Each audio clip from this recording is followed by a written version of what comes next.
اعوذ باللہ من الشیطان الرجیم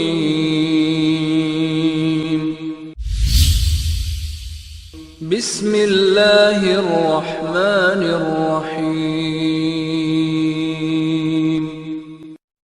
آپ تمام بھائی، تمام دوست، ہمارے آج کے جو مہمان ہیں ان کی شخصیت سے آپ تمام بھائی واقف ہیں۔ اس سے پہلے بھی شیخ محترم ہمارے پاس تشریف لاتے رہے ہیں اور الحمدللہ آج پھر وہ ہمارے پاس تشریف لائے ہیں۔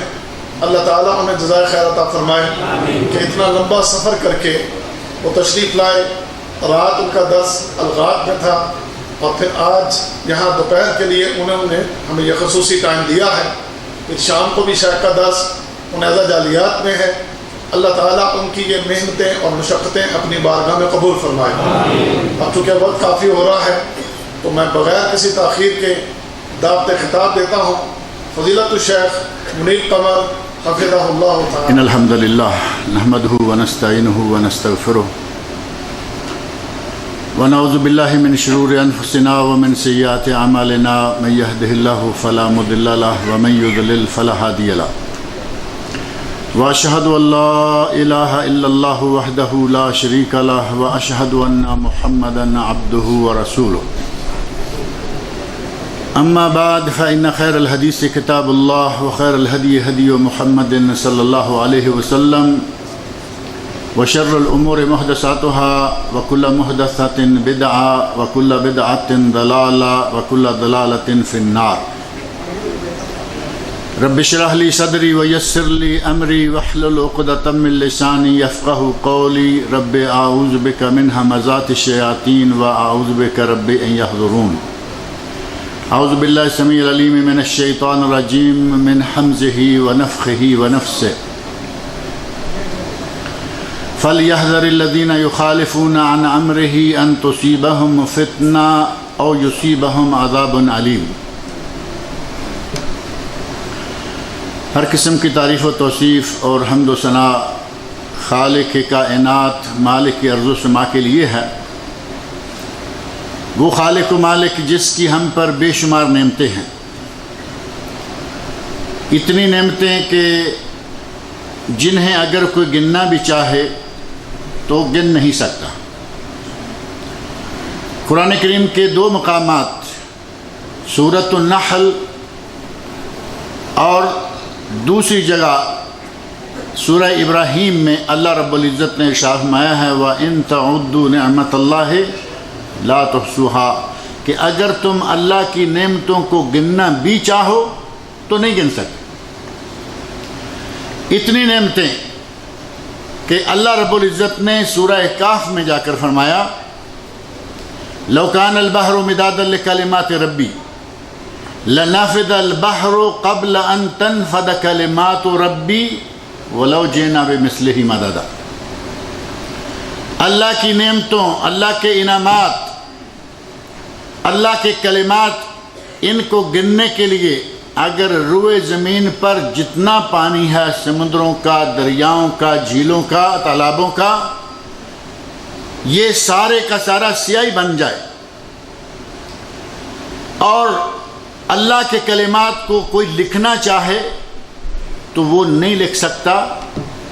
وَلَوْ جِئْنَا بِمِثْلِهِ مَدَدًا، چاہے اتنی ہی سیاہی اور بھی لے آئیں۔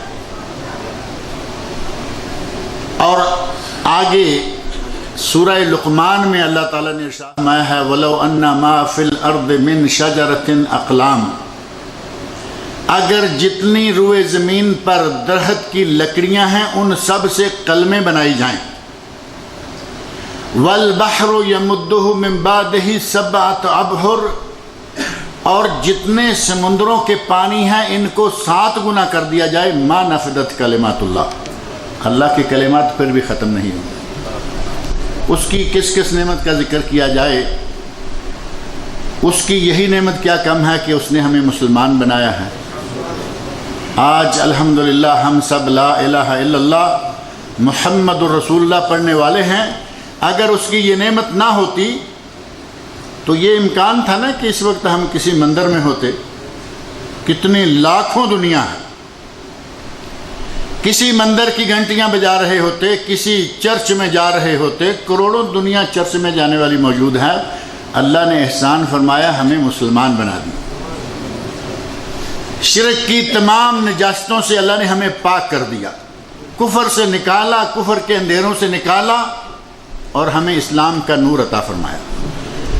اور اللہ رب العزت نے ہمیں وہ دین دیا جس کی کوئی مثال پہلے نہیں گزری۔ کسی بھی چیز جو اللہ رب العزت نے ہمیں دی ہے اس کی پہلے مثالیں نہیں ہیں۔ نبی وہ دیا جس کی کوئی مثال نہیں، دین وہ دیا جس کی کوئی مثال نہیں، اتنا کامل۔ سورۃ المائدہ آیت 3 میں اللہ رب العزت نے ارشاد فرمایا ہے، الیوم اکملت لکم دینکم واتممت علیکم نعمتی ورضیت لکم الاسلام دینا۔ لوگو، آج میں نے تمہارے لیے تمہارا دین مکمل کر دیا ہے، تم پر اپنی نعمت کا اتمام کر دیا ہے، اور میں نے تمہارے لیے دین اسلام کو پسند کر لیا ہے۔ ہمارے لیے اللہ کا پسند کردہ دین، دین اسلام، اللہ کی نعمت کا اتمام اور دین اسلام کی تکمیل کا اعلان یہ کب ہو چکا ہے؟ 1450 سال پہلے۔ 1 2 4 10 نہیں، 100 نہیں، 1000 نہیں، بلکہ 1450 سال پہلے اللہ نے اعلان فرمایا کہ اے لوگو، میں نے تمہارا دین مکمل کر دیا۔ یہودیوں کو بڑی تکلیف ہوئی، انہوں نے مسلمان سے کہا، تمہیں اللہ رب العزت نے تمہارے دین کے بارے میں یہ آیت جو نازل کی ہے، الیوم اکملت لکم دینکم واتممت علیکم نعمتی ورضیت لکم الاسلام دینا، اگر یہ کبھی ہماری یہودیت کے بارے میں نازل ہوئی ہوتی تو ہم اس دن عید مناتے، لیکن ہماری یہودیت کے بارے میں ایسی کوئی آیت نہیں۔ تو مسلمان نے، صحابی نے کیا کہا تم ایک عید کی بات کر رہے ہو، جس دن ہمارے لیے اللہ نے یہ آیت نازل کی تھی ہماری 2 عیدیں تھیں، جمعے کا دن تھا، یوم عرفہ تھا۔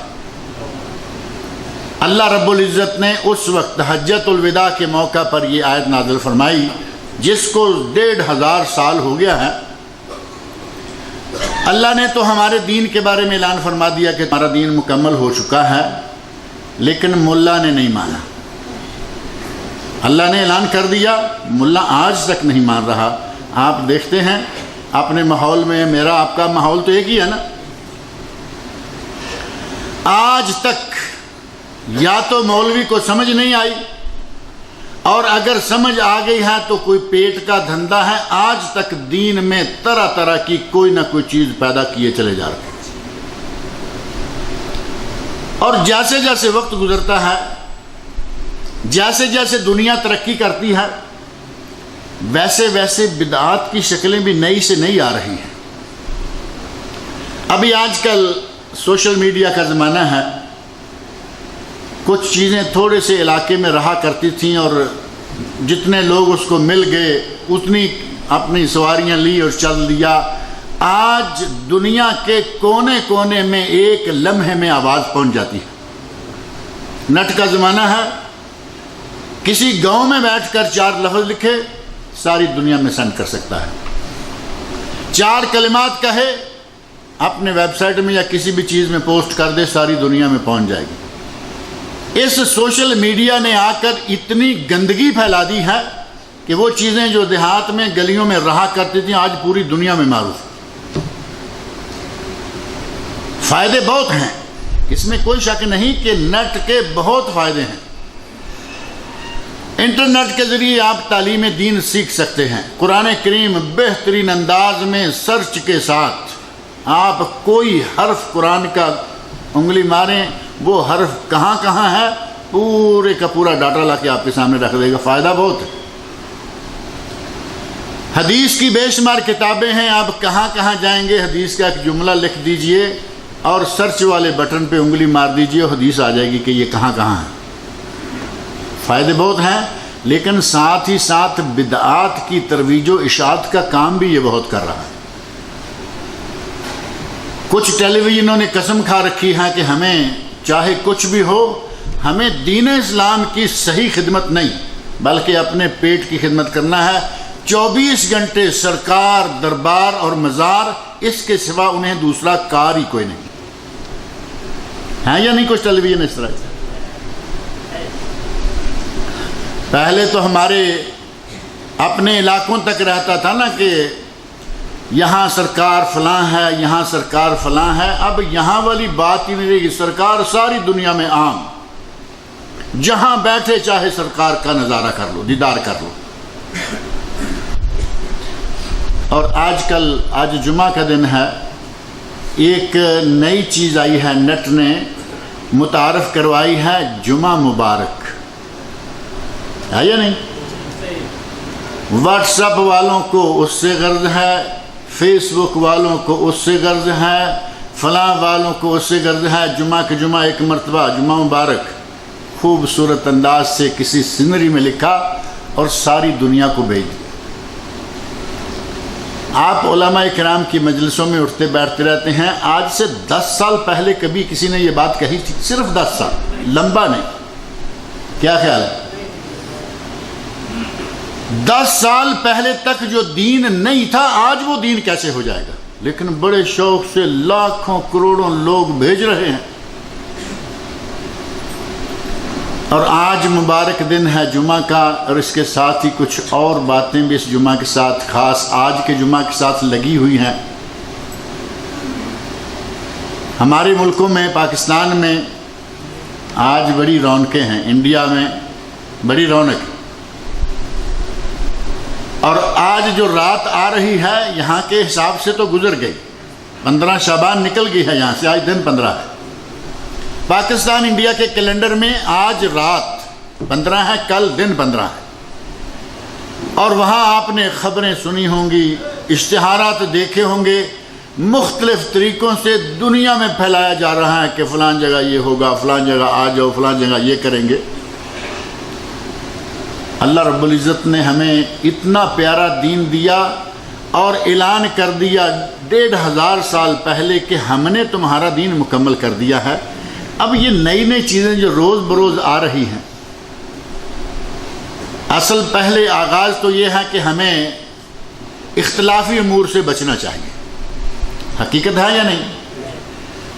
کچھ لوگ ایسے ہیں کہیں گے کہ اختلافی باتیں نہ کرو، اتحاد امت کو ٹھیس نہ پہنچے. سب سے آگے ٹھیس پہنچانے والے وہ خود ہوتے ہیں. زبان سے کہیں گے اتحاد امت کو ٹھیس نہ پہنچے، اور ان لوگوں کے اپنے کردار کے نتیجہ میں مسجدیں گرائی گئیں، مسجدیں جلائی گئیں. یہ وہی لوگ ہیں. آپ ان کی کسی غلط روش پر، ان کے کسی تکلیف دہ حصے پہ ہاتھ رکھیں، تڑپ اٹھیں گے. اتحاد امت کو پارا پارا کرنے کی کوششیں کر رہے ہو. آپ کے گنٹور میں، حیدرآباد کے پاس کوئی چھوٹی جگہ، گنٹور میں 2-3 سال پہلے رمضان کے مہینوں میں مسلمانوں کی مسجد کو گرا دیا گیا. اور گرانے والی پارٹی کا آئیڈینٹی جب سامنے آیا تو پتہ چلا کہ یہ وہی ہیں جو اعلان کرتے پھرتے ہیں کہ اختلاف نہیں کرنا چاہیے، یہ نہیں کرنا چاہیے. انہوں نے مسجد گرائی. بٹگرام پاکستان میں، سرحد کے علاقے میں مسجد کو آگ لگا دی. ان اتحاد کے زبانی دعوے کرنے والوں نے مسجد کو آگ لگا دی. اور ظاہر ہے کہ مسجد میں قرآن کریم پڑے ہوئے تھے، قرآن کریم بھی جلنے لگے. کسی کے دل میں پتہ نہیں کیا آئی، اس نے کہا ارے بدبختو قرآن جل رہا ہے. کہتے ہیں جلنے دو، یہ سعودی قرآن ہے. صرف زبان سے کہیں گے، صرف زبان سے کہ اتحاد امت، یکجہتی، اتفاق، اتحاد اور یہ، لیکن کرتوت یہ ہے. کوئی انڈیا میں مسجد گرا رہا ہے، کوئی پاکستان میں مسجد جلا رہا ہے. ہمارا یہ ایمان ہے کہ اتحاد ہونا چاہیے، اتفاق ہونا چاہیے. اور اللہ رب العزت نے قرآن کریم میں اس کی بار بار ہمیں تلقین کی ہے. انتشار نہ کرو، تنازعات میں نہ پڑو. اللہ رب العزت نے قرآن کریم میں تلقین کی. سورۃ الانفال سورۃ الانفال میں اللہ رب العزت نے ارشاد فرمایا ہے اطیعوا اللہ و رسولہ ولا تنازعوا، اللہ کے رسول کی اطاعت کرو اور تنازع، جھگڑا، اختلاف، پارٹی بازی، تفرق بازی یہ نہ کرو۔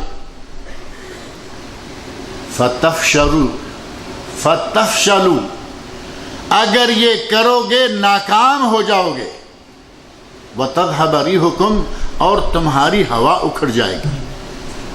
قرآن کریم نے ان اختلافات کا کیسے بہترین انداز سے مختصر نقشہ چند کلمات میں انجام بھی بتا دیا۔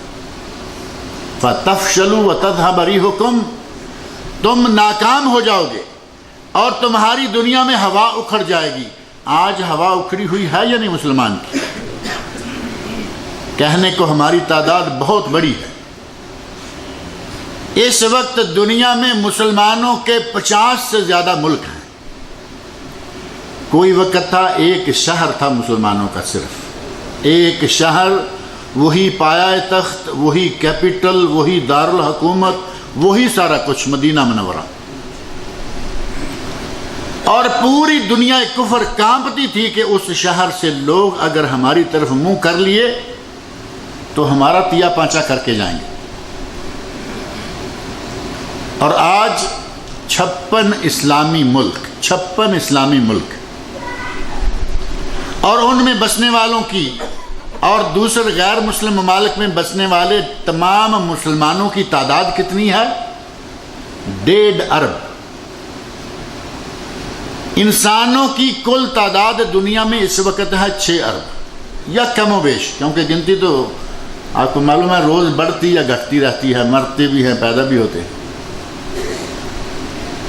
ایک اعداد و شمار کے مطابق اس وقت دنیا میں 6 ارب انسان جی رہے ہیں، جن میں سے 1.5 ارب الحمدللہ صرف مسلمان ہیں۔ یہ کوئی چھوٹی سی تعداد ہے؟ ایک طرف 1.5 ارب صرف مسلمان اور دوسری طرف عیسائی ہیں، یہودی ہیں، ہندو ہیں، سکھ ہیں، بدھسٹ ہیں، ان کو تقسیم کرو وہ 1 ارب بھی نہیں بنتے۔ اتنی بڑی تعداد ہے اور ہماری ہوا اکھڑی ہوئی، ہم ناکام ہیں۔ سیاسی نگاہ آپ کی ہم سے زیادہ ہوگی دنیا پر، اتنے چھوٹے چھوٹے ملک ہیں مسلمانوں کو ناکوچنے سے وہ آ رہے ہیں، چھوٹے چھوٹے۔ سوریا کتنا بڑا ملک ہے، اور ہماری مسلمانوں کی بدقسمتی یہ کہ وہ ہمارے نام سے اسلامی ممالک کے طور پر گنا جا رہا ہے اور مسلمانوں کو ذبح کر رہا ہے روز بروز۔ مسلمان عورتوں کی بے حرمتی، بوڑھوں کی، بچوں کی، جوانوں کی، مردوں کی، عورتوں کی قتل و غارت کی انتہا۔ کیا کر رہا ہے مسلمان؟ فلسطین کا مسئلہ کب سے چل رہا ہے؟ اسرائیل کتنا بڑا ملک ہے؟ اللہ رب العزت نے فرمایا ولا تنازعوا، تنازع، اختلاف، یہ جھگڑے آپس میں ختم کرو، اگر نہ کرو گے فتفشلوا، ناکام ہو جاؤ گے، وتذهب ريحكم، اور تمہاری ہوا اکھڑ جائے گی۔ مسلمان آخر انسان تو ہیں، جھگڑا ہو ہی جاتا ہے، اللہ رب العزت نے اس کو ختم کرنے کا طریقہ بتایا۔ اللہ رب العزت نے سورہ نساء میں طریقہ بتا دیا، اطیعوا اللہ و اطیعوا الرسول و اولی الامر منکم، اللہ کی اطاعت کرو، اللہ کے رسول کی اطاعت کرو، اولی الامر کی اطاعت کرو۔ اب اولی الامر کی اطاعت کریں گے تو اولی الامر چونکہ انسان عام ہیں، وہ نبی نہیں ہوتے، علماء یا حکام جو بھی لے لیں، ان کی باتوں میں آ کے پھر اختلافات ہوں گے۔ فَإِن تَنَازَعْتُمْ فِي شَيْءٍ، کسی مسئلہ میں، کسی بارے میں، کسی معاملہ میں اگر تنازع ہو جائے تو کیا کرو؟ حل اللہ تعالیٰ نے بتا دیا، فَرُدُّوهُ إِلَى اللَّهِ وَالرَّسُولِ، اختلاف ہو جائے تو اللہ کی کتاب قرآن کریم تمہارے پاس موجود ہے، اس سے فیصلہ لے لو۔ رسول اللہ صلی اللہ علیہ وسلم جب تک موجود رہے ان سے فیصلہ لے لو، ان کی زبان مبارک سے نکلے ہوئے شاہکارے آج دنیا میں محفوظ ہیں، موجود ہیں، ان سے اپنے سوال کا، اپنے جھگڑے کا حل لے لو۔ معاملہ واضح کر دیا. فردوہ الی اللہ والرسول ان کنتم تؤمنون باللہ والیوم الاخر. اگر تم واقعی اللہ پر ایمان رکھنے والے ہو، قیامت کے دن پر ایمان رکھنے والے ہو، تو تمہیں یہ کرنا چاہیے. ذالک خیر لکم، ذالک خیر، یہ تمہارے لیے بہتر ہے. وَأَحْسَنُ تَأْوِيلًا، اور انجام کے اعتبار سے بھی یہی اچھا ہے. یہاں اللہ رب العزت نے فرمایا کہ اللہ اور اللہ کے رسول کی طرف اپنے معاملے کو موڑ لو، اور وہاں سے جو فیصلہ ہو جائے اس کو قبول کر لو، جھگڑا ختم. اور اگر یہ کہیں کہ نہیں اس میں ہمارا فلاں معاملہ آتا ہے، اس میں فلاں معاملہ آتا ہے، سورۃ الاحزاب میں اللہ رب العزت نے ایک آیت نازل فرمائی، آیت نمبر 36، وَمَا كَانَ لِمُؤْمِنٍ وَلَا مُؤْمِنَةٍ اِذَا قَضَى اللَّهُ وَرَسُولُهُ أَمْرًا أَن يَكُونَ لَهُمُ الْخِيَرَةُ مِنْ أَمْرِهِمْ وَمَن يَعْصِ اللَّهَ وَرَسُولَهُ فَقَدْ ضَلَّ ضَلَالًا مُبِينًا. وَمَا كَانَ لِمُؤْمِنٍ وَلَا مُؤْمِنَةٍ، کسی مومن مرد اور کسی مومن عورت کے لیے یہ کوئی حق نہیں ہے. اذا قضى اللہ ورسولہ، جب اللہ اور اللہ کا رسول کوئی فیصلہ کر دیں، ان یکون لہم الخیرۃ من امرہم، کہ اب ان کے ہاتھ میں کوئی اختیار باقی رہے. اگر اللہ اور اللہ کے رسول نے فیصلہ کر دیا، اب ہمیں کوئی اختیار نہیں ہے. ہمارا کام ہے کہ رسول اللہ کی بات کو مان لیں، اللہ کی بات کو مان لیں، رسول اللہ کی بات کو مان لیں. اور ساتھ فرمایا وَمَن يَعْصِ اللَّهَ وَرَسُولَهُ فَقَدْ ضَلَّ ضَلَالًا مُبِينًا. جس نے اللہ اور اللہ کے رسول کے احکام کی نافرمانی کی، وہ کھلی ہوئی گمراہی میں جا گئے. اور یہ آپ کے علم میں ہوگا کہ یہ بات کب نازل ہوئی، یہ آیت کب نازل ہوئی. نبی اکرم صلی اللہ علیہ وسلم نے ایک بچے سے اتنا پیار کیا، اسے اتنی شفقت دی، لوگوں نے اسے زید بن محمد کہنا شروع کر دیا. واقعہ مشہور ہے یا نہیں؟ صلی اللہ علیہ وسلم اور رضی اللہ تعالی عنہ. حضرت زید بن حارثہ رضی اللہ عنہ اپنی پھوپھی زاد سے ان کی شادی کرنا چاہی. حضرت زینب بنت جحش رضی اللہ تعالی عنہ پیغام بھیجا، باپ کی حیثیت اختیار کر کے پیغام بھیجا حضرت زینب رضی اللہ عنہ کے گھر. ان کے والدین اور خاص طور پر ان کا بھائی وہ کہنے لگے کہ کہاں ہم اشراف لوگ، اور کہاں یہ زید جو بکتا بکاتا اور غلام کی حیثیت سے آیا تھا. ہم یہ رشتہ نہیں کریں گے. اللہ رب العزت نے قرآن کریم میں یہ آیت نازل فرما دی، اور ان لوگوں نے فوراً رشتہ قبول کر لیا. اگر اطاعت کا سر تسلیم خم کرنے کا یہ جذبہ ہو تو اختلافات رہیں نہیں. قرآن کریم میں بات آ جائے علی الراس والعین، حدیث رسول میں بات آ جائے بصر و چشم، لیکن ہماری کنڈی ایسی اڑی ہوتی ہے جہاں اڑی ہے پکی. کچھ بھی ہوتا رہے، قرآن پڑھ کے سناؤ، حدیث پڑھ کے سناؤ، بخاری مسلم کی حدیث بلا اختلاف صحیح ترین حدیث، کوئی اثر ہی نہیں ہوتا. اگر ان اصولوں کو کہ قرآن پر اپنی بات کو پیش کرو، رسول اللہ صلی اللہ علیہ وسلم پر بات کو پیش کرو، تمہارا اختلاف ختم ہو جائے گا، تمہارا معاملہ حل ہو جائے گا. اگر اس قاعدے پہ چڑھاتے ہوئے کچھ آج کی بدعات کو ہم دیکھیں تو معاملہ صاف ہو سکتا ہے یا نہیں آسانی سے؟ ایک تو یہی ہے جو میں نے ابھی پہلے ذکر کیا، جمعہ مبارک جس کو 10 سال ہوئے ہیں، بلکہ ہمارے یہاں کہتے ہیں جمعہ 8 دن. یہ تو ابھی جمعہ 8 دن والی شریعت آئی ہے، اتنے زور سے آئی ہے کہ ہر کوئی جمعہ مبارک جمعہ مبارک جمعہ مبارک، گویا کہ پہلے کبھی جمعہ آیا نہیں تھا.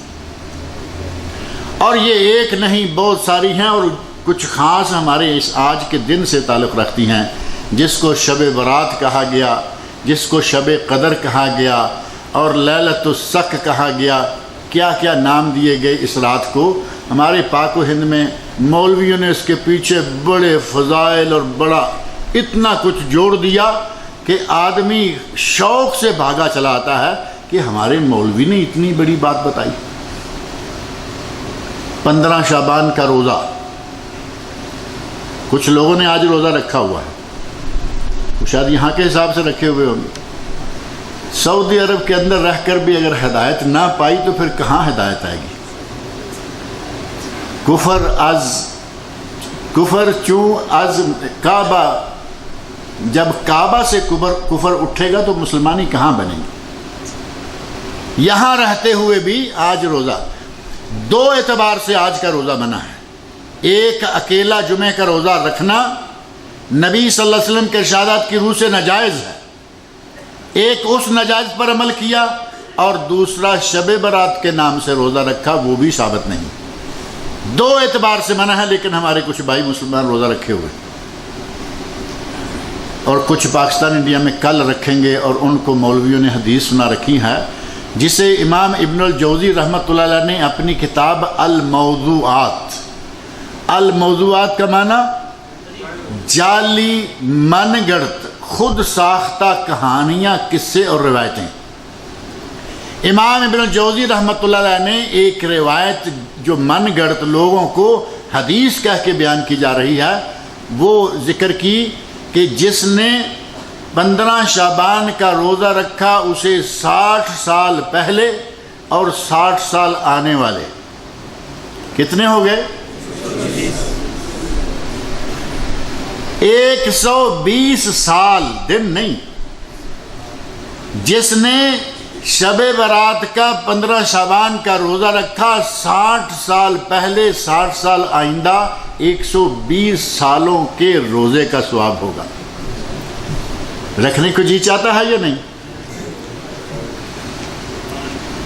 آپ نے تو نہیں کہہ دیا بڑے آرام سے، کیونکہ آپ کو پتہ ہے یہ کیا ہے، اور جسے یہ پتہ نہ ہو بیچارے بھاگے بھاگے چلے آتے ہیں کہ اتنا بڑا ثواب 120 سال کے روزے کا ایک دن ہی تو ہے، چلیے گرمی سے ہی لیکن روزہ رکھیں گے. اور حدیث جعلی، من گڑت. محدثین کرام نے امام ابن الجوزی رحمۃ اللہ علیہ کے علاوہ علامہ ابن تیمیہ رحمۃ اللہ علیہ، ان کے بعد امام ابن رجب، امام شوکانی، ہمارے بر صغیر پاک و ہند کے بلکہ پوری عالم اسلام کی معروف شخصیت علامہ عبد الرحمن مبارک پوری رحمۃ اللہ علیہ، تحفۃ الاحوذی شرح ترمذی کے مؤلف علامہ محمد ناصر الدین البانی، علامہ عراقی، بڑے بڑے محدثین نے کہا کہ اس موضوع پر 15 شعبان کے روزے کی کوئی حدیث ہے ہی نہیں. جتنی بھی روایتیں ہیں جعلی اور من گڑت، لیکن رکھ رہے ہیں. اگر قرآن کریم کے بتائے ہوئے اصول کہ اسی آپ 15 کے روزے کو قرآن پہ پیش کرو، حدیث رسول پہ پیش کرو، اگر آ جاتا ہے تو رکھو، نہیں تو چھوڑ دو. اختلاف ختم ہوگا یا نہیں؟ ہمیں تو جھگڑنے کا کوئی شوق ہی نہیں ہے. ہم تو چاہتے ہیں کہ قرآن و سنت پہ جو بھی فٹ بیٹھتا ہے لیے جاؤ، جو نہیں بیٹھتا چھوڑے جاؤ، کوئی جھگڑا ہی نہیں. 15 شعبان کی رات کے لیے نماز اسپیشل کر لی. ایک تو پچھلے گزر گئی ہے صلاۃ الرغائب کے نام سے، جو رجب کی پہلی جمعرات کو پڑھی جاتی ہے. اس کا میں ذکر نہیں کرتا کیونکہ رجب بھی گزر گیا ہے. اس رات 15 شعبان کی رات کے ساتھ ایک نماز جوڑی گئی، اور اس نماز کا نام رکھا گیا صلاۃ الخیر. اور اس کا ایک دوسرا، جو یہ کوئی اتنا اٹریکٹیو نام نہیں لگتا نا، صلاۃ الخیر، یہ خیر والی نماز، تو ہم سمجھتے ہیں کہ خیر والے تو بڑے کام ہیں. ایک بڑا اٹریکٹیو، دلکش، جاذب نام رکھا، اور وہ ہے صلاۃ الالفیہ. الف تو جانتے ہیں نا کس کو کہتے ہیں؟ عربوں میں رہتے ہوئے یہ تو فائدہ ہے نا کہ ہمیں الف، عشرہ، میہ سب معلوم ہے. صلاۃ الالفیہ کا معنی ہوگا ہزاری نماز. یہ چھوٹی چھوٹی جگہوں پہ ہماری گاڑی رکتی نہیں. روزے کی باری آئے گی تو لکھی روزہ، لکھی روزہ، ہزاری روزہ، مریم روزہ، روزوں کے نام بھی جانتے ہیں نا سارے آپ. اس نماز کا نام رکھ دیا صلاۃ الالفیہ، ہزاری نماز. اور طریقہ کیا ہے؟ 1000 ثابت کرنے کے لیے طریقہ بھی خود ساختہ بنا لیا. کہا کہ 15 شعبان کی رات کو نماز پڑھو اور وہ نماز ایک رکعت میں سورۃ الفاتحہ کے بعد 10 مرتبہ سورۃ الاخلاص. 100 رکعت پڑھو، سورہ فاتحہ کے بعد ہر رکعت میں 10 مرتبہ قل هو اللہ پڑھو. 1000 ہو گیا یا نہیں؟ صلاۃ الالفیہ بھی فٹ ہو گئی اور لوگ بھی خوش ہیں جی آج ہم صلاۃ الالفیہ پڑھ کے. کسی حدیث میں اس نماز کا ذکر نہیں ملے گا. ملے گا تو وہی جیسے میں نے عرض کیا جعلی. لیکن ہمارے یہاں کیا کریں، عوام تو عوام ہیں. یقین جانے کہ کبھی کبھی ایسے موقع ملتے ہیں، کبھی نہ کبھی کہیں نہ کہیں آدمی پھنس جاتا ہے. جاتے جاتے جمعہ کا وقت ہو گیا، کیا کریں، کہیں نہ پڑھنا ہے. خطیب دیکھا کون ہے؟ ممبر پہ کھڑے ہیں. ممبر پہ کھڑے ہیں. ممبر پہ کھڑے ہو کر خطبے کے دوران خطیب کہہ رہا ہے کہ میں بطور دلیل آپ کے سامنے کتاب پیش کر سکتا ہوں. اس حدیث کو ملا علی قاری نے موضوعات کبیر میں ذکر کیا ہے. یہ دلیل دی ہے. دلیل کے طور پر ملا علی قاری کی موضوعات کبیر. اور موضوعات کبیر، موضوعات پہلے معنی تو آپ نے بتا دیا نا، من گڑت اور جعلی روایات کا مجموعہ. ملا علی قاری رحمۃ اللہ علیہ نے کتاب لکھی، اس میں کہا کہ یہ روایتیں جعلی ہیں، ان کو بیان کرنا، ان کو استعمال کرنا یہ سب جائز نہیں ہے. انہوں نے اس نیت سے چھاپی، ہمارا مولوی ممبر پہ کھڑے ہو کے اس سے دلیلیں لے رہا.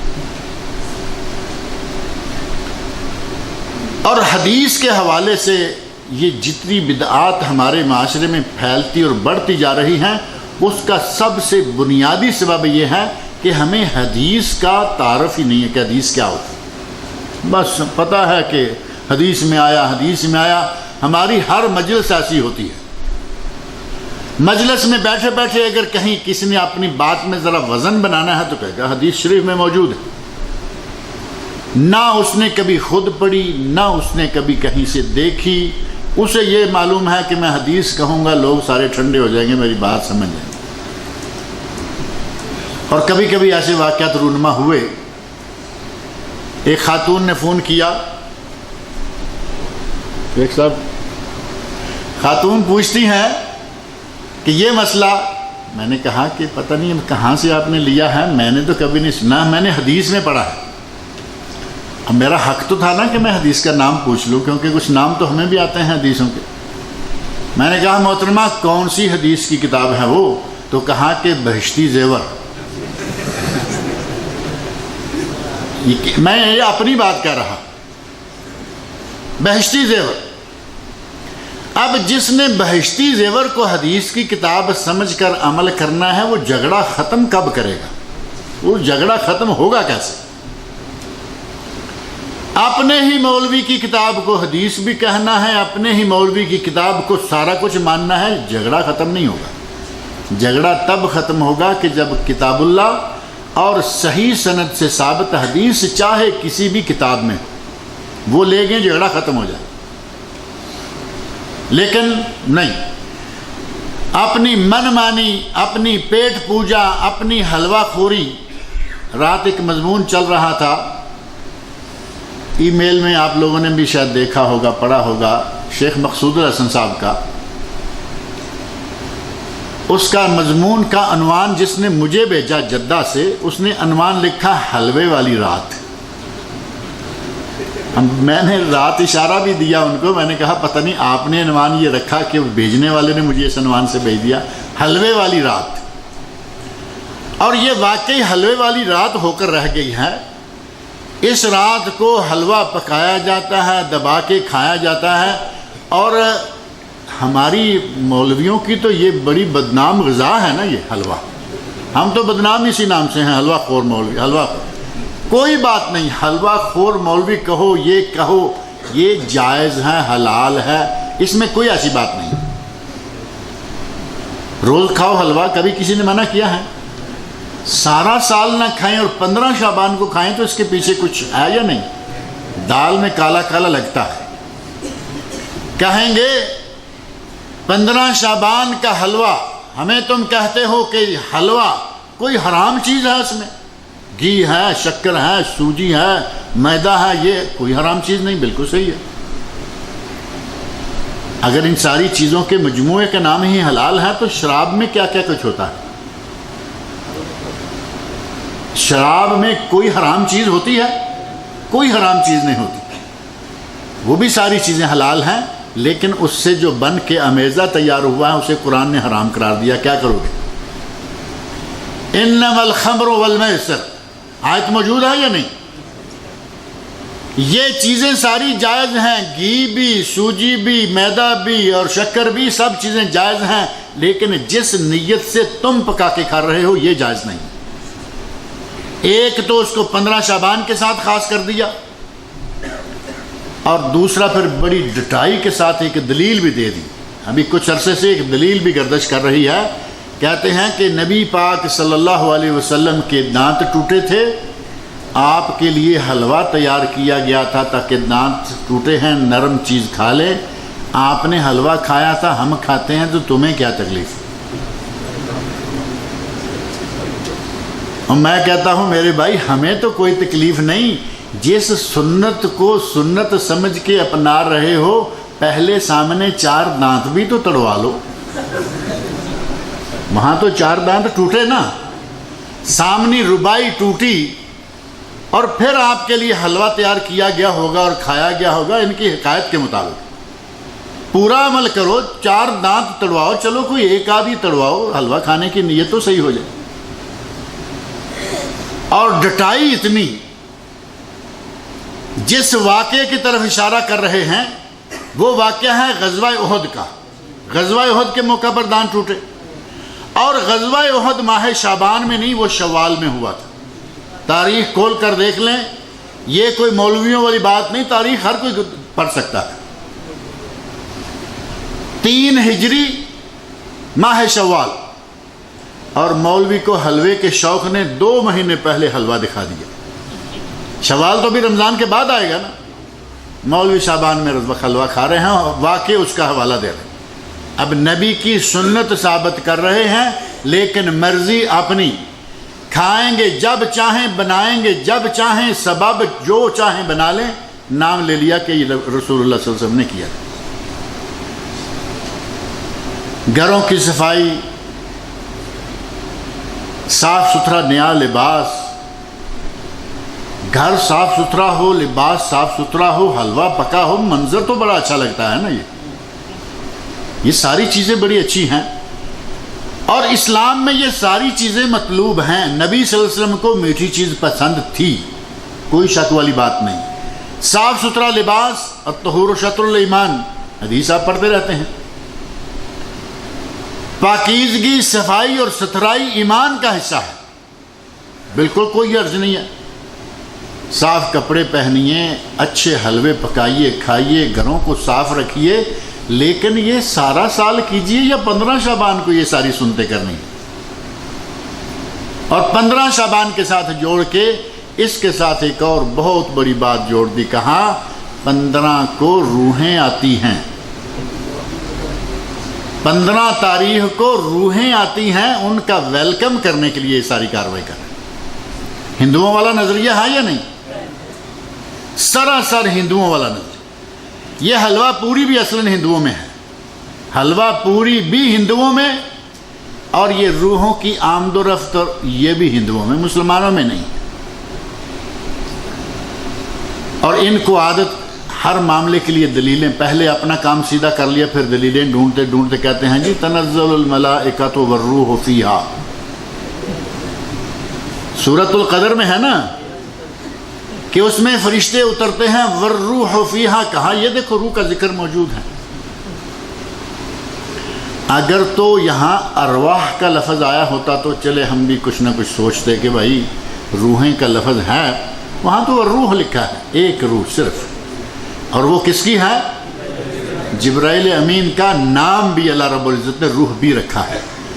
اور نازل ہوتے ہیں فرشتے اور روح الامین نازل ہوتے ہیں، اور روحیں کہاں ہوتی ہیں؟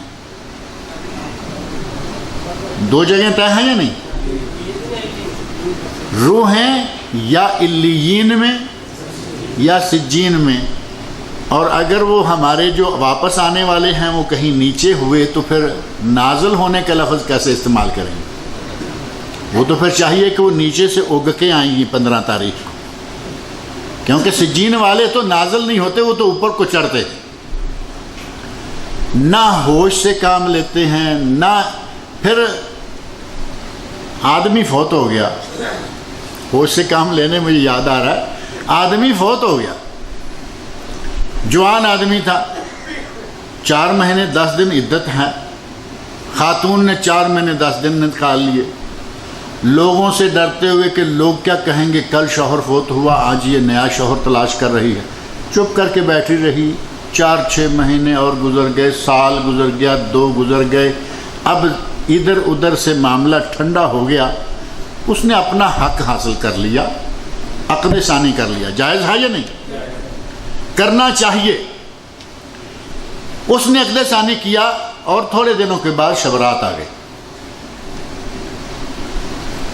اب اس کا شوہر تو اپنے گھر ہی آئے گا نا،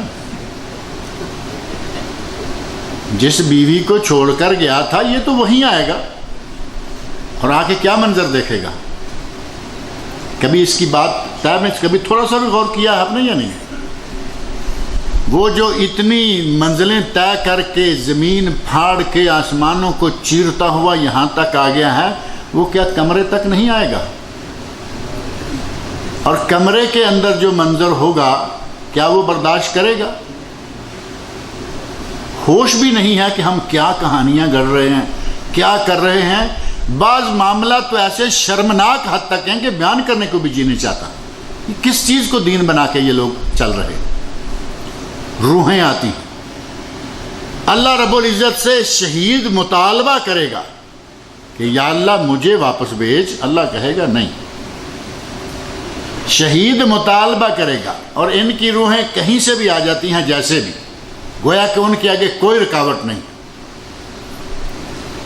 اور روح دوسرے لوگوں کا بھی مطالبہ تو ہوگا، وہ واقعہ تو وہ بھی ہے نا کہ وہ کہیں گے یا اللہ ہمیں دوبارہ بھیج تاکہ ہم نیک عمل کر کے آئیں۔ تو کیا اللہ رب العزت نے قرآن کریم میں اجازت دی ہے کہ ٹھیک ہے جاؤ؟ میں تمہیں وقت دیا تھا، تمہارا وہ چانس تم خود مس کر بیٹھے ہو، بات ختم ہو۔ روحوں کے واپس آنے کا سوائے ہندوؤں کے کہیں نظریہ ہے؟ اسلام اس بات کو مانتا نہیں، لیکن ہماری 15 کو آیت، صرف 15 کو کیوں، ہمارے تو آئی رہتی ہیں۔ تیجے کو روح آئی ہوئی ہے، روٹیاں پک رہی ہیں، مولوی کے گھر جا رہی ہیں، 7 کو روحیں واپس آتی ہیں، 10 تاریخ کو روحیں آتی ہیں، 40 چہلم کو روحیں آتی ہیں، اور ایک ان کا سالانہ ٹور ہوتا ہے، ایک 15 شعبان والا، 2 ٹور ہیں سالانہ، ایک 15 شعبان کا، ایک اپنی برسی کا، سال کے سال کرتے ہیں نا برسی بھی ایک۔ پتہ نہیں کس چیز کو آپ دین کا نام دے کے اپنائے جا رہے ہیں، ٹیلی ویژنوں پہ بیٹھے ہوئے، اخباروں میں، ریڈیو میں، ہر جگہ ان باتوں کی نشر و اشاعت کر رہے ہیں۔ ان کی تہ میں جا کر دیکھیں، شرم آتی ہے بات کرتے ہوئے۔ ہمارے یہاں اس رات کو منانے کے لیے جو 6 مختلف ڈھنگ بنائے گئے ہیں، ان سب کی تفصیل ذکر کریں گے، بات لمبی ہو جائے گی۔ میرے ویب سائٹ پر یہ میرا رسالہ موجود ہے، بدعات رجب و شعبان، حلوہ اسپیشل، اس کی حقیقت آپ کے سامنے آ گئی۔ روحوں کی آمد حقیقت آپ کے سامنے ہے، کپڑے صاف ستھرے اور یہ وہ حقیقت آپ کے سامنے ہے، صلاۃ الالفیہ، صلاۃ الخیر آپ کے سامنے ہے، اور ایک کام بڑے زور شور سے ہوتا ہے، آتش بازی کرتے ہیں، پٹاخے چھوڑتے۔ اب یہ کھیل تماشا شریعت کب سے بن گیا ہے؟ موم بتیاں بھی تو اسی کا حصہ ہیں یا نہیں؟ آپ کہیں گے جی مولوی لوگ جو ہیں وہ تو پٹاخے نہیں چھوڑتے نا، مولوی موم بتیاں تو جلاتے ہیں یا نہیں؟ بات وہی ہے، چاہے موم بتی سے آگ نکالیں، چاہے شرلی سے، چاہے پٹاخے سے، چاہے وہ دوسری کیا ہوتی ہے پھل جڑی، اسی سے بھی آگ ہی نکل رہی ہے نا۔ اور یہ آگ جلانے کی طرف کس نے لگایا تھا؟ اس کی تاریخ دیکھیں، یقین مانیں اپنے مسلمانوں کی عقل پہ بھی کبھی کبھی افسوس آتا ہے۔ آتش پرست لوگ جو آگ کی پوجا کرتے ہیں، انہوں نے یہ کوشش کی کہ ہم بیت اللہ میں کسی طریقے سے آگ کو داخل کریں۔ ہارون رشید کے پاس گئے اور یہ برام کا باطنی قبیلے کے آتش پرستوں کے ایجنٹ، بدترین لوگ اور بدترین فرقہ کے لوگ ہارون رشید سے جا کے کہتے ہیں کہ ہم چھوٹی چھوٹی انگیٹھیوں میں آگ رکھ کے اس کے اوپر عود ڈال کر، عود تو معروف ہے نا یہاں، عود ڈال کر بیت اللہ کے غلاف کو دھواں دیا کریں۔ پہلے خلوق سے ہوا کرتا تھا، کہا کہ ہم اس سے دھواں دیا کریں، اور بیت اللہ مسجد حرام جتنی بھی ہے ساری مسجد میں وہ انگیٹھیاں جو ہیں ان کا دھواں چھوڑا جائے، لوگوں کو خوشبو آئے گی، مسجد میں خوشبو رہے گی۔ ہارون رشید ان کی سازش کو بھانپ گیا، اس نے کہا یہ کبھی اس جگہ نہیں ہوگا، یہ نہیں ہو پائے گا، یہ آگ ہے، اور ہم نماز کے دوران یا نماز کے بعد، نماز سے پہلے آگ کی طرف منہ کر کے ہم نہیں بیٹھیں گے۔ انکار کر دیا۔ وہاں ان کا زور نہیں چلا۔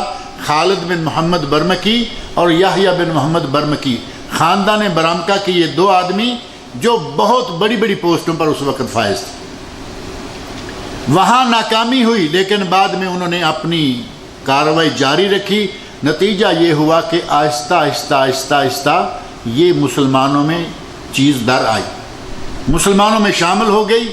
آج آپ دیکھیں عورتوں اور ہماری مسجدوں میں انگیٹھی جل رہی ہے، اور اگر کسی کی مجلس میں آپ جاتے ہیں تو وہ انگیٹھی لے کے بچہ گھوم جاتا ہے، بڑا گھوم جاتا ہے، سارے اپنے لیے لیا، رمال کو لگائی۔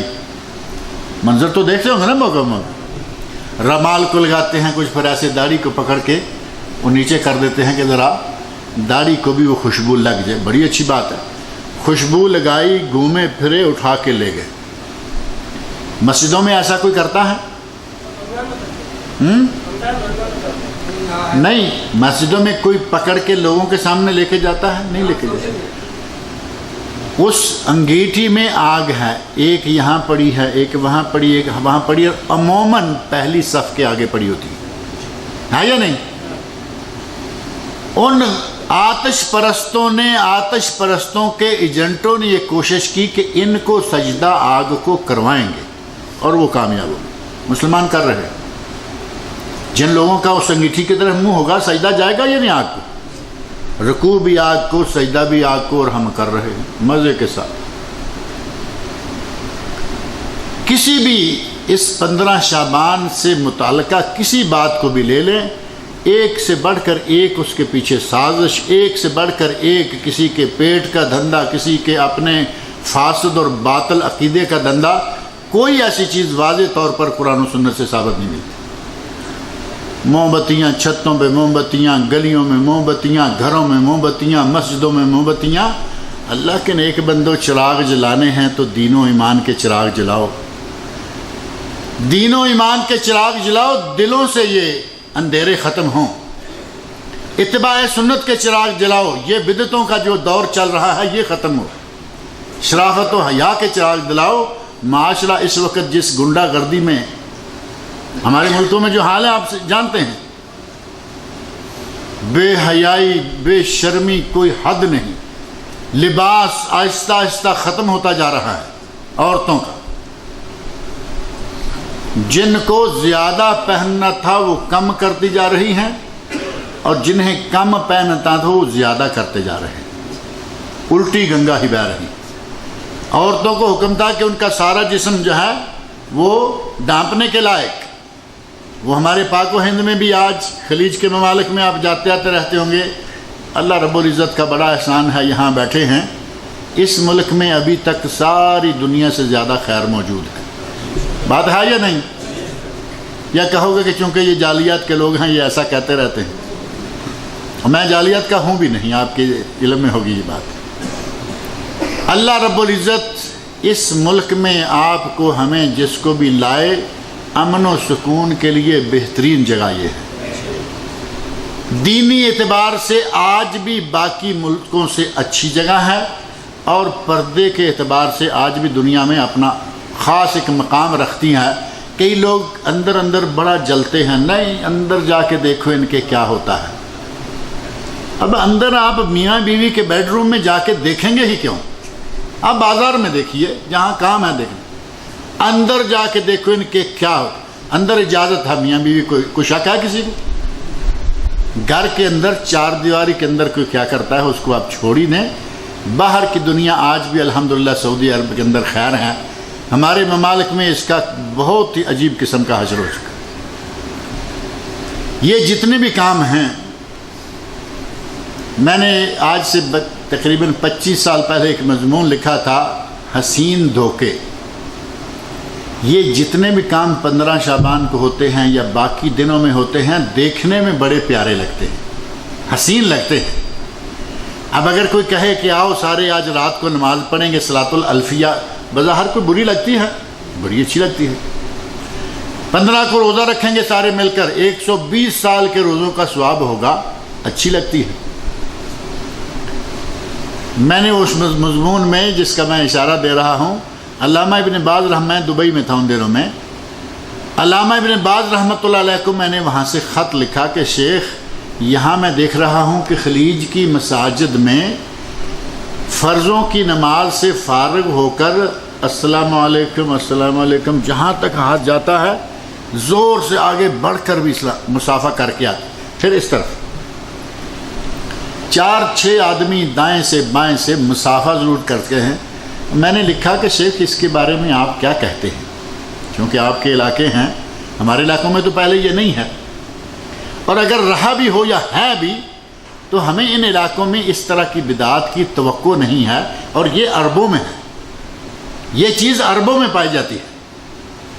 شیخ کو لکھا، شیخ نے لکھا کہ یہ بدعت ہے، صحابہ کرام یہ نہیں کیا کرتے تھے. اگر وہ یہ مصافحہ کیا کرتے ہوتے تو راویہ نے حدیث نے جہاں نبی صلی اللہ علیہ وسلم کی زندگی کا ایک ایک لمحہ نقل کیا ہے، صحابہ کرام کی زندگی کے لمحات نقل کیے ہیں، وہ ہمیں یہ بات بتا دیتے کہ یہ کرنا بھی سنت رہا ہے. کہا کہ یہ ثابت نہیں ہے، یہ بدعت ناجائز. اسی کو بیس بنا کے اس فتوے کو اردو میں کچھ تفصیل کے ساتھ پھر میں نے لکھا کہ بدعات جتنی بھی ہیں وہ خوبصورت ہوتی ہیں، اچھی لگتی ہیں، لیکن جب وہ اپنی جگہ پہ نہ ہوگی. مصافحہ جائز ہے، جیسے درود شریف جائز ہے. اب درود شریف تو بڑا ثواب والا کام ہے، لیکن جب اس کو اذان کے ساتھ جوڑ دیں گے اس کی جگہ نہ رہی. وہ حضرت بلال رضی اللہ عنہ نے، حضرت ابو محذورہ رضی اللہ عنہ نے اذانیں کہیں، آج تک کوئی آدمی ثابت نہیں کر سکتا کہ حضرت بلال پہلے درود شریف پڑھا کرتے تھے. اللہ اکبر سے اذان شروع ہوتی، لا الہ الا اللہ پہ ختم ہو جاتی. ہمارے پہلے گلا صاف کرنے کے لیے اچھی طرح درود و سلام کی رٹ لگاتے ہیں، جگہ بھی اسپیشل بنا لی، اور یہ ہے بھی کب سے. ہر بدعت کا کوئی نہ کوئی ٹھکانہ اور وقت موجود ہے. جب تک مسجدوں میں لاؤڈ سپیکر نہیں آئے یہ بدعت نہیں تھی. مانتے ہیں یا نہیں اس بات کو؟ جب تک مسجدوں میں لاؤڈ سپیکر نہیں آیا یہ بدعت نہیں تھی. لاؤڈ سپیکر آ گیا، اب مؤذن کو بھی اپنا وزن دکھانے کا موقع مل گیا. یہی ایک نہیں، بہت سارے امور ہیں دیکھنے میں بڑے اچھے لگتے ہیں، جب اس کی جگہ ہٹا دیں گے، وقت بدل دیں گے، وہ ناجائز ہو جائے گا. قرآن کریم کی تلاوت کوئی برا کام ہے؟ قرآن کریم کی تلاوت کتنا اچھا کام ہے، قرآن پاک کلام الہی. لیکن اگر قرآن کریم آپ سجدے کے دوران پڑھیں گے تو گناہ ہے، ناجائز. ادھر سنن ترمذی اور سنن دارمی صحیح سند کے ساتھ نبی اکرم صلی اللہ علیہ وسلم کا ارشاد ہے، من قرأ حرفا من کتاب اللہ، جس نے کتاب اللہ کا ایک حرف بھی پڑھا اس کو ہر حرف پر 10 نیکیاں ملیں گی. والحسنۃ بعشر امثالها، ایک نیکی کا ثواب 10 گنا. اور آگے نبی صلی اللہ علیہ وسلم نے خود فرمایا، لا اقول الف لام میم حرف، میں یہ نہیں کہتا کہ الف لام میم ایک حرف، بل الف حرف و لام حرف و میم حرف. حدیث شریف میں نبی صلی اللہ علیہ وسلم نے خود تینوں حرفوں کو الگ الگ کر کے کہا کہ یہ 3 الگ الگ حرف. الف لام میم کہنے سے کتنا ثواب ہو جائے گا؟ 30 نیکی. آدمی کہے کہ یہ قرآن کریم ہے، کلام الہی ہے، اور بندہ اللہ کے قریب ترین کب ہوتا ہے؟ سجدے میں۔ صحیح مسلم میں حدیث ہے، اقرب ما یکون العبد من ربہ وہو ساجد، بندہ اپنے رب کے قریب ترین اس وقت ہوتا ہے جب وہ سجدے میں ہوتا ہے۔ آدمی کہے کہ بندہ رب کے قریب ترین ہو، قرب بھی حاصل ہے، قرب بھی حاصل ہے، اور کلام الہی بھی مجھے زبانی یاد ہے، تو کیوں نہ میں قریب ترین ہو کر کلام الہی پڑھوں؟ عمل جائز ہوگا؟ صحیح مسلم اور سنن میں دوسری حدیث موجود ہے، الا انی نہیت ان اقرأ القرآن راکعا او ساجدا، لوگو خبردار ہو جاؤ، مجھے رکوع کی حالت میں اور سجدے کی حالت میں قرآن پڑھنے سے منع کیا گیا۔ اب قرآن پڑھنا بڑا اچھا عمل ہے، سجدہ بڑا اچھا عمل ہے، لیکن سجدے میں قرآن پڑھیں گے تو منع ہے، ناجائز، ثواب کی بجائے گناہ ہوگا۔ یہی معاملہ اکثر بدعات کا ہے، بظاہر شکل بڑی اچھی ہوتی ہے، لیکن در حقیقت وہ شریعت میں ثابت نہ ہونے کی وجہ سے وہ کوئی اچھی چیز نہیں ہوتی۔ ہمیں چاہیے کہ یہ دیکھیں کہ جو ہمارے سامنے آ رہا ہے، جو ہمیں پیش کیا جا رہا ہے، اس کا کوئی ثبوت بھی ہے یا نہیں، اور ثبوت ہے تو وہ کیا ہے؟ کہیں موضوعات کبیر سے لائی کوئی روایت تو نہیں ہے؟ اتنا حق تو ہمیں ہے یا نہیں؟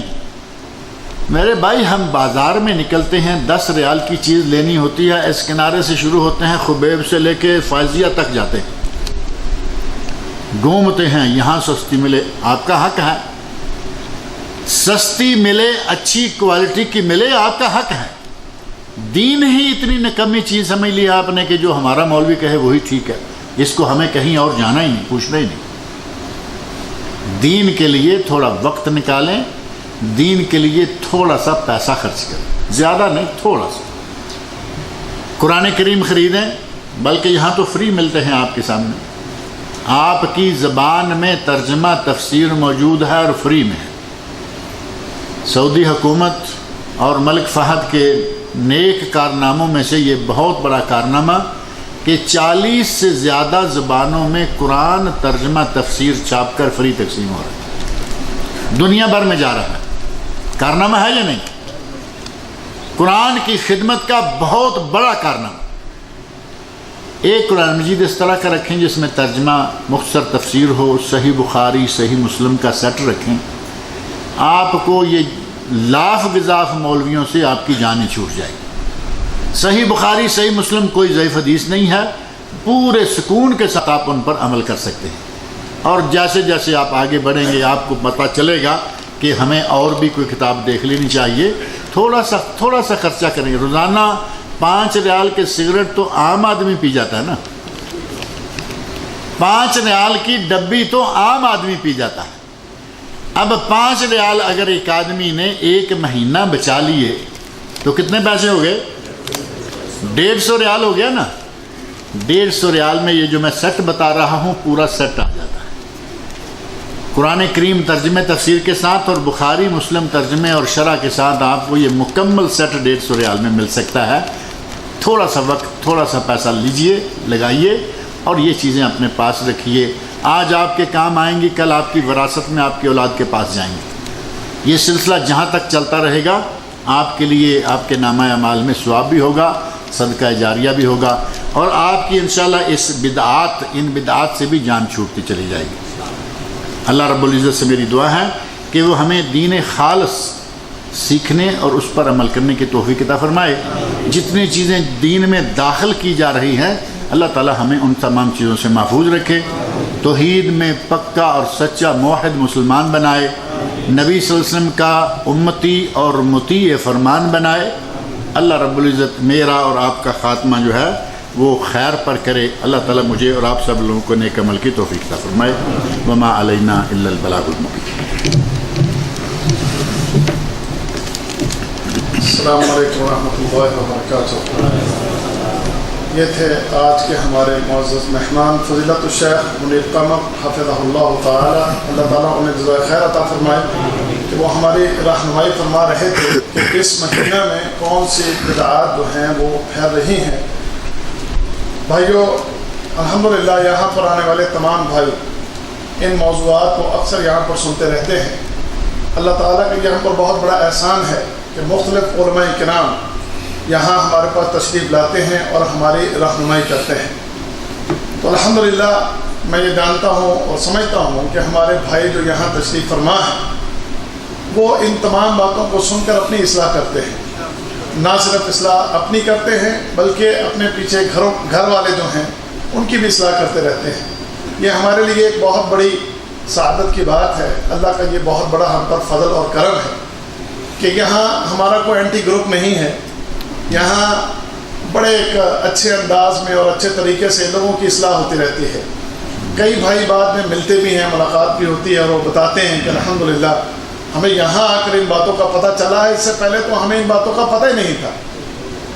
آج سے کچھ غالباً 2-3 ہفتے پہلے ہم نے پروگرام یہاں کیا تھا میت کے اوپر جو ہے، جو ہمارے وہاں ملک میں بدعات ہوتی، تو ہمارا ایک انڈیا کا ہی ساتھی تھا، جو نظر نہیں آ رہا مجھے، ممکن ہے کہیں مصروف ہو یا نہیں، وہ اور ساتھی تھے، تو وہ کہنے لگا کہ تھا آج پتہ چلا، اب کیا دیکھوں گا مولوی مجھ سے کیسے یہ کام کرواتا ہے، اب دیکھوں گا مولوی مجھ سے یہ پیسے کیسے نکلواتا ہے، اب دیکھوں گا مولوی مجھ سے یہ خرچہ کیسے کرواتا ہے، اب میں اس سے پوچھوں گا جا کر۔ اور الحمدللہ یہ ایک بہت بڑی خوشی کی بات ہے کہ ہماری یہاں پر یہ رہنمائی ہوتی ہے، ہماری یہاں پر تربیت ہوتی ہے۔ اللہ تعالیٰ سے دعا ہے کہ اللہ تعالیٰ ہم سب کو زیادہ سے زیادہ سیکھنے کی توفیق عطا فرمائے اور اس پر عمل کرنے کی توفیق عطا فرمائے۔ یہ چند ایک سوالات ہیں جس کا مختصر ہم شیخ سے چاہیں گے کہ اس کا اگر ہمیں جواب دے دیں۔ کیا سجدے میں بندہ عربی زبان کے علاوہ اپنی زبان میں بھی دعا کر سکتا ہے؟ فرض نماز میں بھی دعا کر سکتا ہے کہ نہیں؟ سارے مجھے دے دیں تاکہ آپ بار بار ادھر لے جائیں۔ چلو ٹھیک ہے۔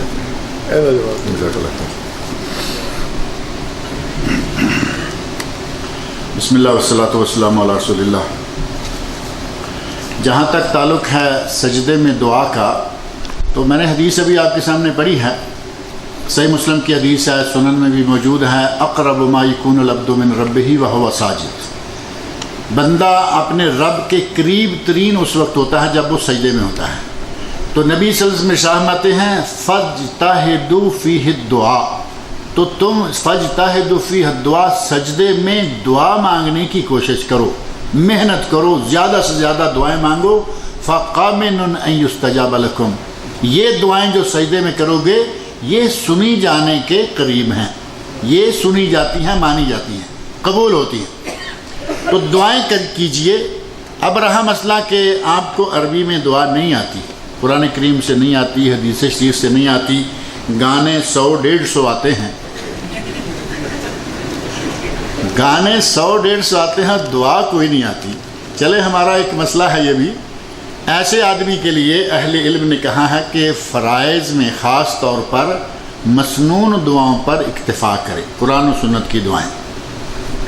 اب مسنون آتی نہیں اور مانگنا بھی یہ چاہتا ہے اللہ سے، سجدے میں 2 رکعت نماز پڑھیں، رات کو اکیلے میں کہیں لو لگائیں اپنے رب کے ساتھ، اور سجدے میں ہندی، سندھی، پنجابی، انگریزی، جو بھی زبان آپ کو آتی دعا مانگے، انشاءاللہ کوئی حرج نہیں ہے، کیونکہ اہل علم نے مطلقاً سجدے میں بھی ہر زبان میں دعا مانگنے کا کہا ہے۔ بعض نے کہا نہیں اور بعض نے کہا ہاں۔ اس کا بہترین حل یہ ہے کہ فرائض کی حد تک آپ مسنون میں رہیے اور نفل پڑھیے، اور اس میں اپنی مرضی سے جتنی بھی دعائیں چاہیں کیجئے، وہ عربی میں ہوں یا کسی بھی ہوں۔ تعویذ کا شرعی حکم کیا ہے؟ تعویذ کا معنی ہوتا ہے پناہ میں دینا کسی کو۔ اعوذ باللہ کا معنی کیا ہے؟ میں اللہ کی پناہ میں آتا ہوں یا اللہ کی پناہ مانگتا ہوں۔ تعویذ کسی کو کسی کی پناہ میں دینا، اور نبی اکرم صلی اللہ علیہ وسلم نے تعویذ نہ لکھا ہے اور نہ لکھنے کا حکم دیا ہے، نہ آپ کے سامنے کسی نے لکھا اور آپ نے اس کو برقرار رکھا ہو۔ دم کیا ہے وہ ثابت ہے، آپ دم کیجئے۔ آپ اپنے بیٹوں، اپنے نواسوں حضرت حسن اور حسین رضی اللہ عنہما کو دم کیا کرتے تھے، اور ساتھ یہ کہا کرتے تھے کہ حضرت ابراہیم علیہ السلام اپنے بیٹوں اسماعیل اور اسحاق علیہ السلام کو یہ دم کیا کرتے تھے۔ اعوذکما بکلمات اللہ التامات من شر کل شیطان و حامۃ و من کل عین لامہ. اتنی لمبی دعا تو نہیں ہے، بال بچے کی خاطر آدمی تھوڑی سی ہمت کر لیتا ہے. دعا کیجئے بیٹے کو، بیٹی کو، 2 ہیں زیادہ ہیں، 1 ہے، بیوی کو، جس کو بھی نظر لگے یا نظر لگنے کا خدشہ ہے یہ دعا مانگیے، انشاءاللہ نظر بد دور ہو جائے گی. اب آپ کہیں کہ ہمیں یہ دعا نہیں آتی، بچہ یہ پڑھ نہیں سکتا، تو مولوی صاحب ہمیں لکھ کے دے دیجیے، ہم اس کے گلے میں ڈال دیتے ہیں.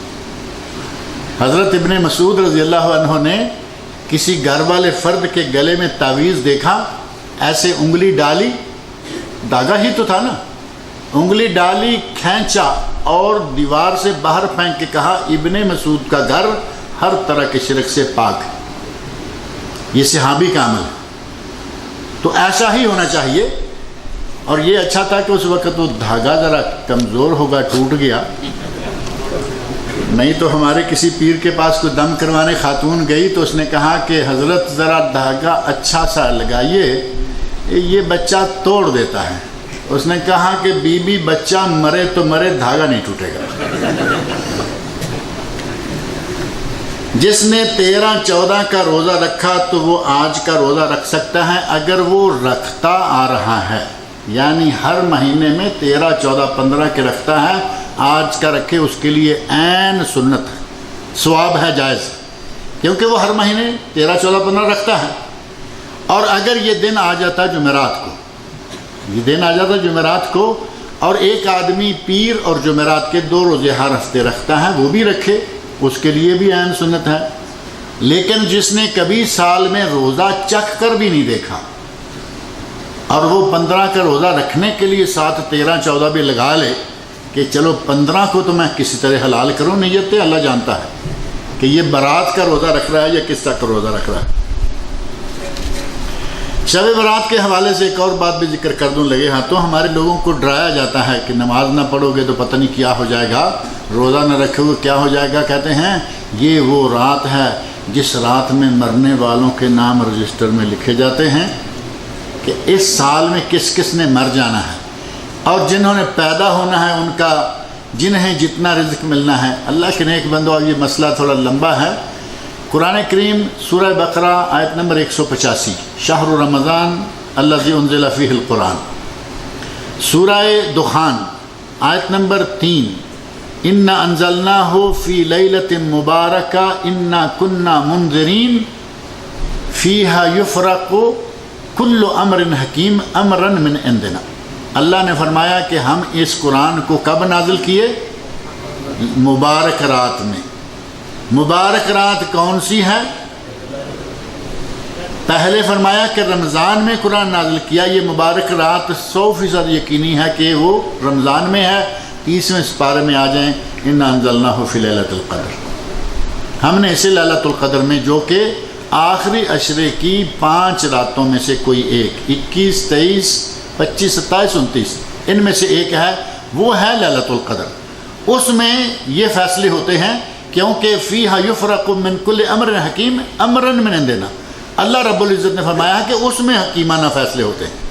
ہمارے لوگوں نے وہاں سے اٹھا کے اس کو 15 شعبان میں ڈال دیا، جیسے حلوہ شوال سے شعبان میں لے آئے، اسی طرح رمضان سے رات بھی یہاں لے آئے 15، اور نام رکھ دیا شب قدر.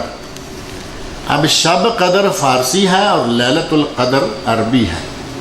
اب اتنے سے مسلمان اتنے بھی تو گئے گزرے نہیں نا کہ صرف تم فارسی میں لاؤ گے تو رات ہی بدل جائے گی.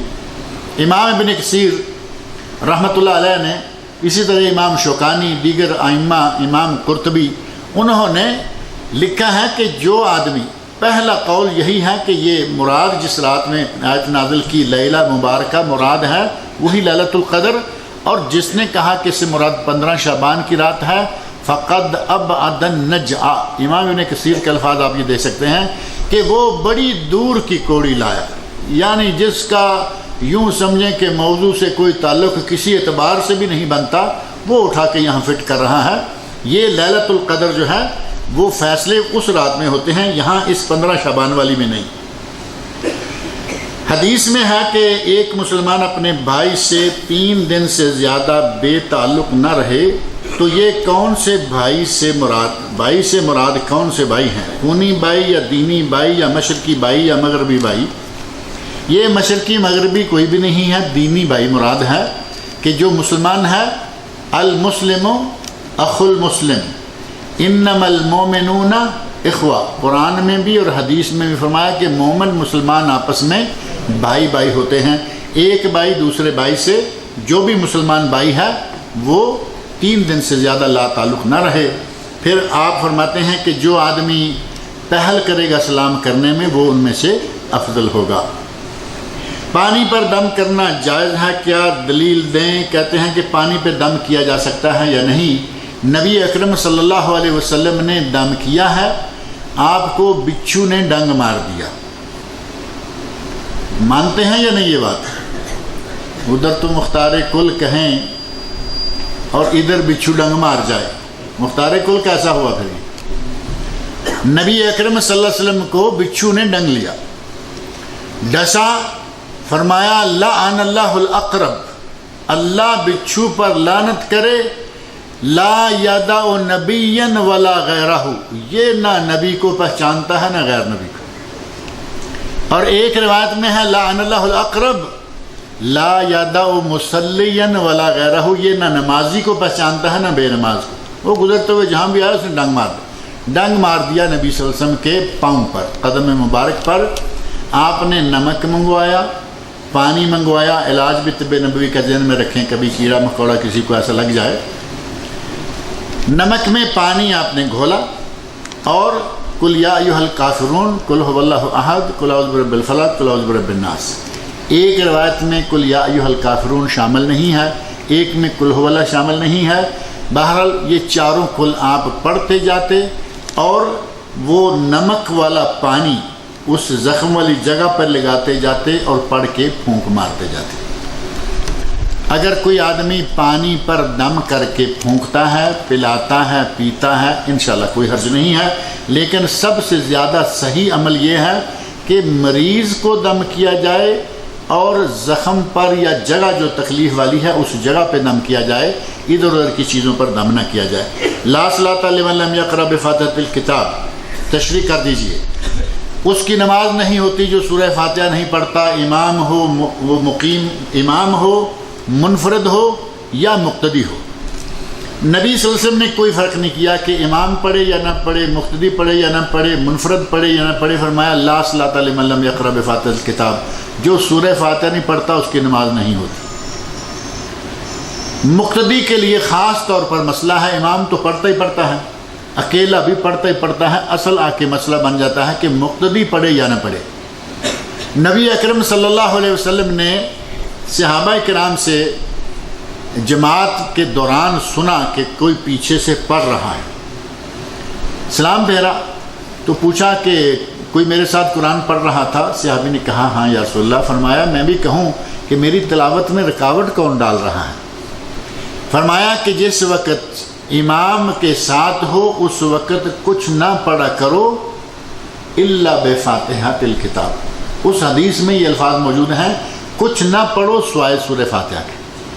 تو اس کا معنی یہ ہوا کہ سورہ فاتحہ کو آپ نے ہر حال میں پڑھنا ہے۔ ایک آدمی کہتا ہے حضرت ابو ہریرہ رضی اللہ عنہ سے، کہتا ہے کہ ہم اگر امام کے پیچھے ہیں، امام صاحب جو ہیں وہ بلند آواز سے پڑھ رہے ہیں تو کیا کریں گے، کیسے کریں گے؟ تو انہوں نے کہا اقرأ بہا فی نفسک یا فارسی، اے فارسی امام بلند آواز سے پڑھ رہا ہے، تم بغیر آواز کے پڑھ رہے ہو، کوئی تمہارا آپس میں رکاوٹ آنے والی نہیں۔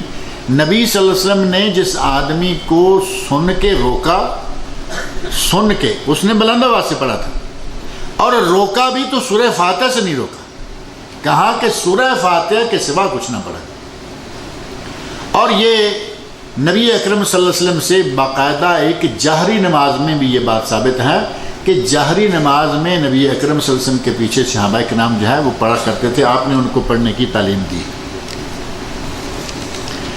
میں نے بہت سارے عالم کو کہتے ہوئے سنا ہے نیک صالح اولاد والدین کے لیے صدقہ جاریہ ہوتا ہے، تو پھر حضرت علی کے والد اس سے محروم کیوں ہوئے؟ کیا ان سے زیادہ نیک اور صالح اور کون ہوگا؟ حضرت ابراہیم علیہ السلام بھی نیک صالح تھے یا نہیں تھے؟ وہ تو نبی ہیں، اور ان کے باپ کے لیے کیا ابراہیم علیہ السلام صدقہ جاریہ بنے؟ صدقہ جاریہ اولاد کے لیے ہوگا، اولاد اس کے لیے صدقہ جاریہ ہوگی جو خود بھی مسلمان ہو، نیک ہو، صحیح ہو۔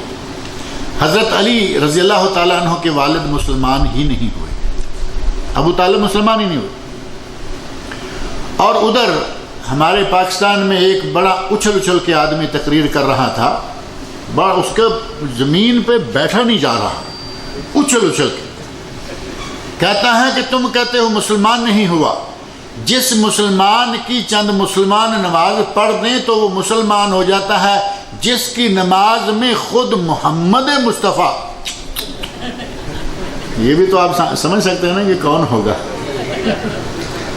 صلی اللہ علیہ وسلم کہتے ہیں کہ جس کی نماز میں وہ خود شامل تھے، نماز جنازہ میں اللہ کے نبی نے اس کی نماز جنازہ نہ پڑھی، نہ حضرت علی کو حکم دیا پڑھنے کا، نہ انہوں نے پڑھی، باپ کی بیٹے نے نہیں پڑھی، بلکہ فرمایا جاؤ اور اپنے باپ کو نظروں سے وارے ہی اسے اپنی نظروں سے دور کر دو، یعنی کہیں مٹی کے گڑھے میں ڈال دو، دفن کر دو۔ حضرت علی نے اپنے باپ کی نماز نہیں پڑھی، نبی صلی اللہ علیہ وسلم کیسے پڑھیں گے؟ اور یہ مولوی اچھل اچھل کے اپنا فتوے ڈال رہا ہے۔ غرض یہ کہ حضرت علی کے والد ابو طالب وہ مسلمان نہیں ہوئے، اور حضرت ابراہیم علیہ السلام کے والد مسلمان نہیں تھے، نوح علیہ السلام، حضرت لوط علیہ السلام دونوں کی بیویاں جانتے ہیں کتنا قریبی رشتہ ہے، اور نوح علیہ السلام کا بیٹا کنعان، یہ سارے کے سارے، اس میں کوئی کسی کے لیے صدقہ جاریہ بننے کی صلاحیت اس لیے نہیں رکھتا کہ وہ مسلمان نہیں ہوئے تھے۔ قرآن میں آیا ہے کہ آپس میں تفرقہ پیدا مت کرو، تو یہ کون لوگ آپس والے ہیں؟ آپس والے مسلمان ہی ہیں۔ آپس میں تنازع تفرقہ پیدا نہ کرو، کون لوگ ہو سکتے ہیں؟ مسلمان ہی ہیں۔ مسلمانوں میں ہی ہم کسی تفرقے کا معنی یہ تو نہیں ہوتا نا کہ دو آدمیوں میں اختلاف ہو گیا تو ایک کافر ہو گیا ایک مسلمان ہو گیا۔ اللہ رب العزت نے قرآن کریم میں ارشاد فرمایا ہے کہ اگر دو جماعتیں باہم قتال پر اتر آئیں، جنگ کرنے لگیں آپس میں ایک دوسرے کو، فئتین من المومنین، اللہ نے فرمایا کہ وہ دونوں مومنوں کی جماعتیں ہیں، مسلمان بھی نہیں، مومنوں کی جماعتیں، حالانکہ وہ آپس میں جنگ کر رہے ہیں۔ اختلاف سے آدمی کفر کی وادی میں نہیں چلا جاتا، ہے مراد مسلمان ہی آپس میں، کہ اگر مسلمان آپس میں اختلاف کریں تو ان کو یہ اختلاف ختم کرنا چاہیے، اور قرآن و سنت کی روشنی میں اگر آ جائیں بڑے آرام سے سارے اختلافات ختم ہو سکتے ہیں۔ اور اگر وہ جو کنڈی میں نے پہلے ذکر کیا نا کہ ہماری کنڈی ایک ایسی جگہ اڑی ہوئی ہے، وہ چاہے کچھ بھی ہو وہ ہم کھولنے کو تیار نہیں ہوتے، اختلافات کیسے ختم ہوں گے؟ اللہ تعالیٰ مجھے اور آپ سب لوگوں کو نیک عمل کی توفیق عطا فرمائے۔ السلام علیکم ورحمۃ اللہ وبرکاتہ۔ یہ تھے ہمارے معزز مہمان فضیلت الشیخ منیر قمر حفظہ اللہ تعالی، ہم ان کے مشکور ہیں، اللہ تعالیٰ انہیں جزائے خیر عطا فرمائے۔ ایک لمبا سفر کر کے ہمارے پاس تشریف لائے اور قیمتی باتیں آج ہمیں سننے کو ملی ہیں شیخ سے۔ ہم دعا کرتے ہیں کہ اللہ تعالیٰ ہم سب کو شیخ کی نصیحتوں پر عمل کرنے کی توفیق عطا فرمائے۔ آج شام بھی شیخ کا ایک درس ہے، آپ جانتے ہوں گے انیزہ جالیات، انیزہ میں مارکیٹ میں شیخ کا درس ہے عشاء کی نماز کے فوراً بعد۔ اگر بھائی وہاں پر درس سننا چاہیں تو عشاء کی نماز کے بعد مارکیٹ میں وہاں پر ایک ہال ہے، غالباً شاہ صاحب کو پتہ ہوگا، ہائپر پانڈا ہے، ہائپر پانڈا کے ساتھ یہ ایک ہال ہے بہت بڑا، وہاں پر شیخ کا درس ہوگا انشاءاللہ۔